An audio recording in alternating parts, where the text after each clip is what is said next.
ಇವತ್ತು ನಿಮಗೆ ಸಿಕ್ಕಿರ್ತಕ್ಕಂತಹ ನಿಮ್ಮ ಸಮಯವನ್ನ ಯುಟಿಲೈಸ್ ಮಾಡ್ಕೊಳ್ಳಿ.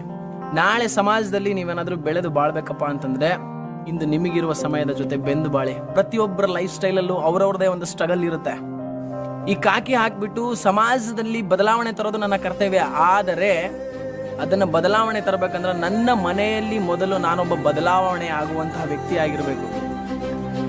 ಹಿಂದಿನ ಒಂದು ಮಾತಿದೆ, ಸಾಹುಕಾರ ಮಕ್ಕಳು ಯಾವಾಗ್ಲೂ ಸಾಹುಕಾರ ಆಗ್ತಾರೆ ಅಂತ. ಅದನ್ನ ಬದಲಾವಣೆ ಮಾಡಿ. ಸಾಹುಕಾರ ಮಕ್ಕಳು ಸಾಹುಕಾರ ಆಗ್ತಾರೆ, ಅವ್ರಿಗೆ ಗೊತ್ತು. ಆದ್ರೆ ಆ ಥರದ ದಬ್ಬಾಳಿಕೆ, ನನ್ನ ಸಾಧನೆ, ಅವರ ಹೀಯಾಳಿಕೆ ಅವತ್ತಿಂದು ಇವತ್ತು ಚಪ್ಪಾಳಿಕೆ ಆಗಿ ಬದಲಾವಣೆ ಆಗೋವರೆಗೂ ಓದಬೇಕು. ನನಗೆ ನೀವು SP ಆಗಿ, DYSP ಆಗಿ ಅಂತ, KSA ಆಗಿ, UPSC ಆಗಿ ಅಂತ ಹೇಳ್ತಿಲ್ಲ. That is left to you. ಆದರೆ ಸಾಧನೆ ಅನ್ನೋದು ಒಂದು ಸಣ್ಣ ಜಾಬಲ್ಲೂ ಇದೆ.